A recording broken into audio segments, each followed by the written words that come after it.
সবাইকে অনেক শুভেচ্ছা জানাই। তার সাথে আমার একটা বিনম্র অনুরোধ হচ্ছে, সবাই যাতে আমার ভিডিওটা ওয়াচ করবেন, ফুল ওয়াচ করবেন।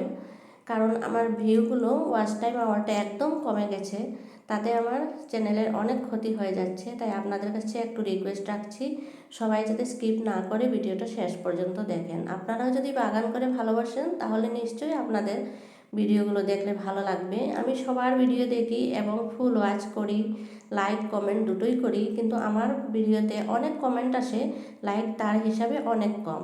কেন আপনারা লাইক করতে চান না বুঝি না। কারণ লাইক করলে আমাদের চ্যানেলগুলো অনেক আগ বাড়ে। আমি তাই প্রত্যেকের সাথে থাকি, যাদের পাশে আছি সব সময় কমেন্টের সাথে সাথে লাইকও করি আর ফুল ওয়াচ করি। আপনারাও তাই করবেন, তাহলে দেখবেন সবার চ্যানেল এগিয়ে যাবে। সবাই সবার জন্য চিন্তা করতে হয়, তাহলে আমাদের ইউটিউবটা হচ্ছে সবাই মিলে একটা পরিবার। আমাদের সবার পরিবারকে একসাথে এগিয়ে যেতে হবে। আর সবাই একটা উদ্দেশ্য নিয়ে কাজ করি, সাথে আমাদের বাগান থেকে কিছু ফলমূল পাই, সবজি পাই, তার সাথে সাথে আমাদের ইউটিউব চ্যানেলটা একটু গ্রো হয়। তার জন্যই এত কষ্ট করা।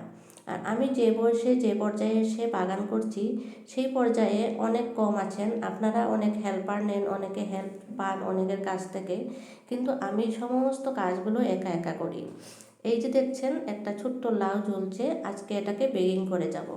এই হচ্ছে আমার শীতের বাগানের প্রথম লাউ। আর এগুলো তিতা করলা গাছ, গরমের থেকে লাগিয়েছিলাম, অনেক খেয়েছি।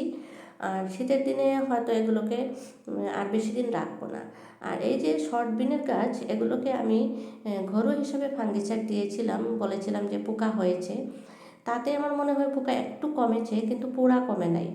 অনেকগুলো পোকা কিন্তু আছে, আমি হাত দিয়ে দেখাচ্ছি আপনাদেরকে কাছে গিয়ে। এই যে দেখুন ফল এসেছে, কিন্তু ফলগুলোতে কালো কালো দেখা যায়।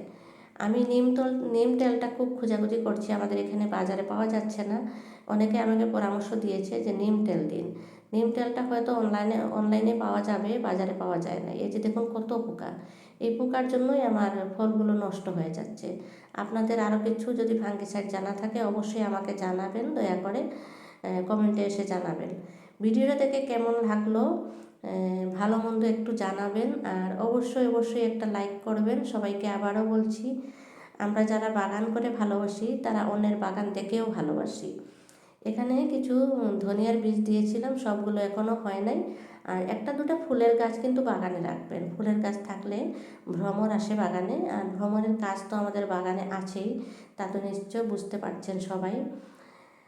তাছাড়া আজকে আর বেশি কিছু কাজ করব না, কিছু মূলার শাক নেব, শাক উঠাবো আর বেগিং করে চলে যাব। সবাই ভালো থাকুন, সুস্থ থাকুন, হ্যাপি গার্ডেন।